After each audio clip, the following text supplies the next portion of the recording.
Assalamualaikum warahmatullahi wabarakatuh.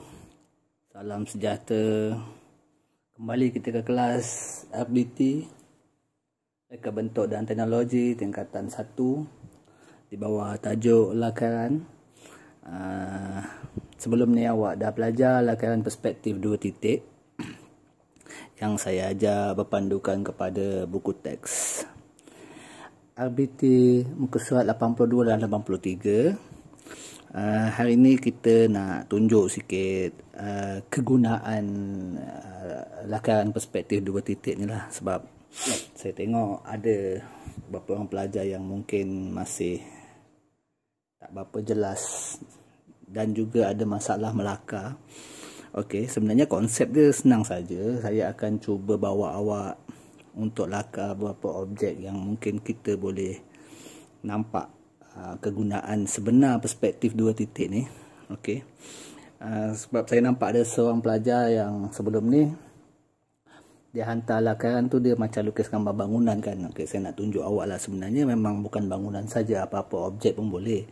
Tapi yang paling senang, sebab kita pun belajar sebelum ni bentuk kotak, nak senang faham. Yang ni kita cuba buat bangunan lah. Sebab saya tengok macam ramai orang suka gambar bangunan kan. Okey, kita tengok kita sebenarnya lakaran ni kalau nak buat bangunan, sebenarnya kita buat simple method saja, kaedah yang mudah saja. Kita boleh buat satu garis ufuk kat tengah ni. Okey, saya buat kabur sikit. Okey, saya akan terangkan sikit kat sini Okey, saya buat sini satu titik lenyap A ataupun titik lenyap 1 dan satu lagi titik lenyap 2. Okey, titik lenyap 2. Okey, saya dah letak ujung satu titik lenyap 1, satu lagi titik lenyap 2. Okey. Katakanlah kita nak buat dia center pun boleh. Okey, kita nak buat dia tengah-tengah saya pakai satu pensel je lah.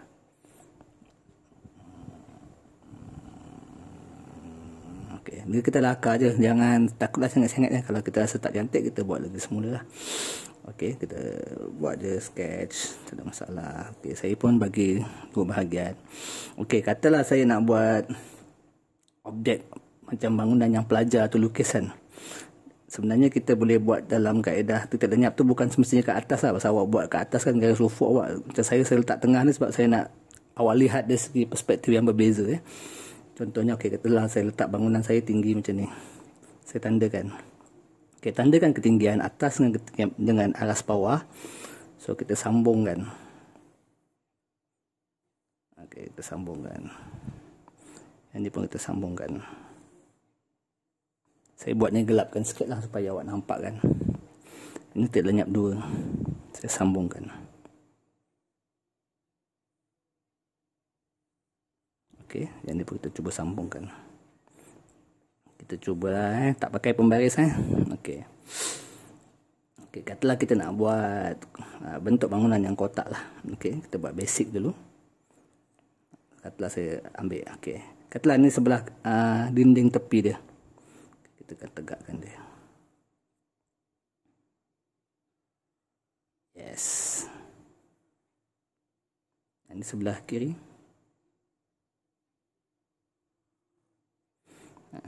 Ini tengah-tengah tadi.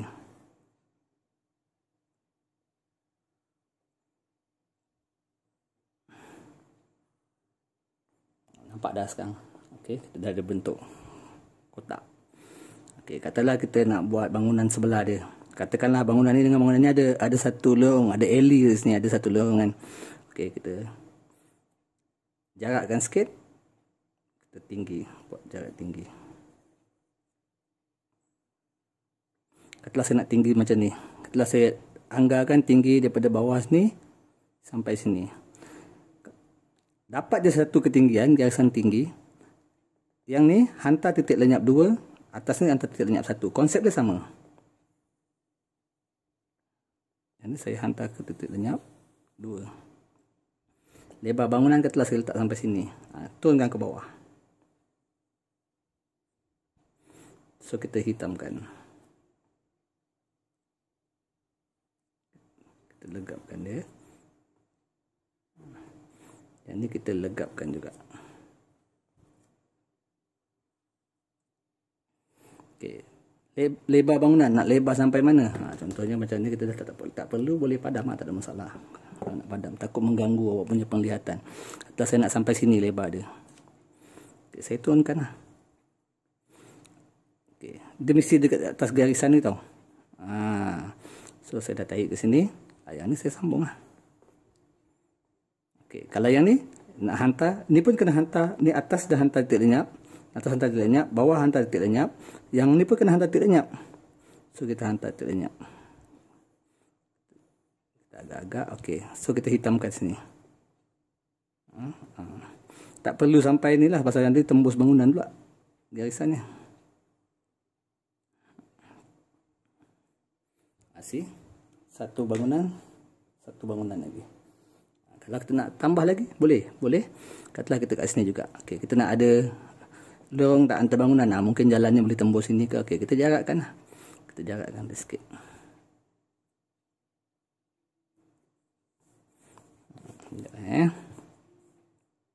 Kita tandakan dulu. Kita naikkan dia.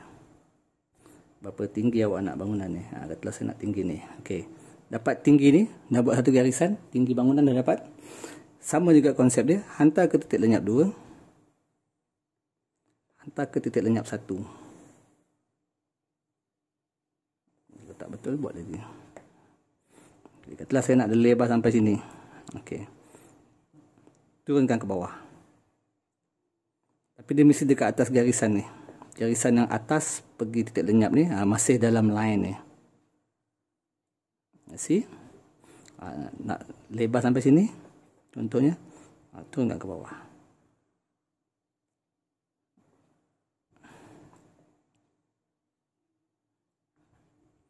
Okay. Yang bawah ni patutnya kena hantar titik lenyap 1. Okay, kita gariskan. Awak dah nampak kan dia punya rupa objek dia. Katalah awak nak buat jalan. Boleh buat jalan. Jangan lupa garisan tengah yang mula-mula kita buat tadi, yang saya dah padam tadi. Saya panjangkan sikit supaya awak nampak. Okay, kita ambil jarak sikit sampai sini katalah. Untuk jalan, sambungkan ke titik lenyap 1. Sambungkan ke titik lenyap.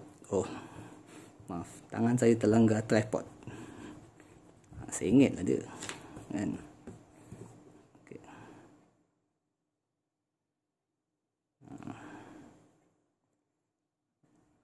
So kalau awak dah puas hati, saya nak gelapkan sikit.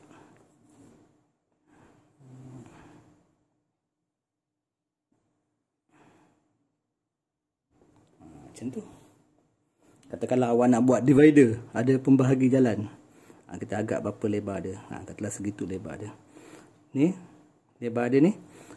Garisan ni kita bawa dia ke titik lenyap 2 juga. Yang ni pun sama.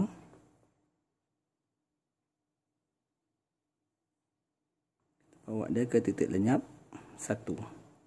Dapatlah divider. Kalau awak dah puas hati, kalau tak puas hati awak lakar lagi. Kalau tak, awak gelapkan dia. Okey. Saya pun mengelak-ngelak tripod ni. Susah sikit nak tunjuk ni, tapi boleh lah kan, boleh faham kan. Kalau kata kita nak buat ni jalan ni ada sempang, sama juga konsep dia. Kita agak-agak, saya agak-agak sini dulu Okay. Yang ni saya akan hantar ke titik lenyap 2.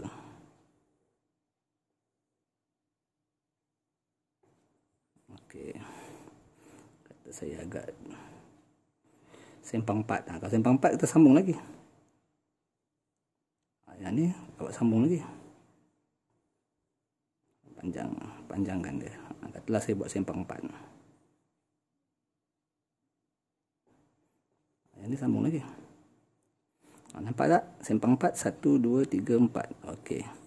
Kita hitamkan, kita gelapkan dia.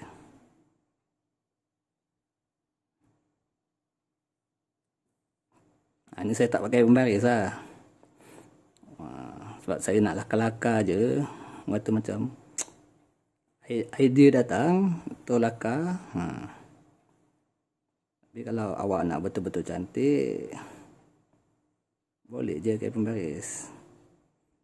Cuma untuk kalau tajuk lakaran ni, kita memang tak dibenarkan mula-mula memang kita akan rasa sengit. Macam saya ni pun dah lama tak melakar, jadi orang kata dah kecekapan tu dah kurang. Kalau awak rajin berlatih, insya-Allah. Ni saya sambungnya divider ni tadi sambung je. Jangan terkejut divider jadi besar. Dia memang akan jadi besar lah. Pasal dia dekat. Ini dekat dengan kita. Macam ni pun sama. Ini kalau saya sambung lagi.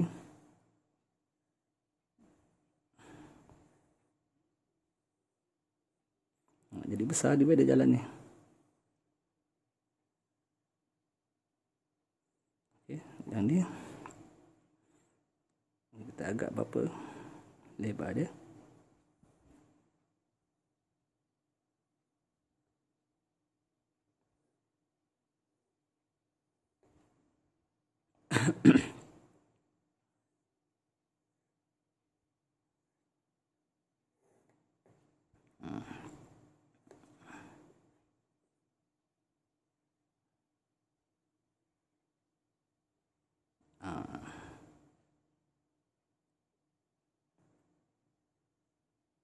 Jangan takut salah. Dia sebenarnya kerja lakaran ke, pendidikan seni visual ke, reka bentuk ni, dia sebenarnya kena banyak latihan. Tu aja. Lebih banyak awak berlatih, makin lama makin cekap. Inilah dia perspektif. Perspektif 2 titik. Kalau teruk sangat padam Nanti awak buat dalam tempo yang tenang. Macam saya ni buat nak cepat. Buat video nak cepat. Malas nak lajukan video. Ini memang kelajuan sebenar lah. Kalau awak nak buat pintu ke, nak buat tingkap ke, ni terpulang pada awak lah. Maknanya ni lah bangunan kan. Kalau awak nak buat bayang ke, contoh saya nak bayangkan lorong ni, saya gelapkan lah. Contoh lorong ni gelap, jadilah lorong yang gelap. Contohnya gitu. Ini lorong yang gelap. Contohnya lorong yang gelap. Okey, kalau awak nak sambung buat bangunan ke, nak buat pokok ke, contoh pun boleh. Katalah kita ambil tinggi ni tinggi pokok. Okey, saya buat pokok hiasan contoh kan. Okey, katalah saya buat pokok, satu pokok. Okey. Pokok yang kedua ni katalah sama besar, majlis daerah tanam sama besar. Awak tengoklah garisan ni awak sambung. Awak nak pokok tu sama besar sebenarnya, tapi dari segi perspektif dia nampak makin kecil lah.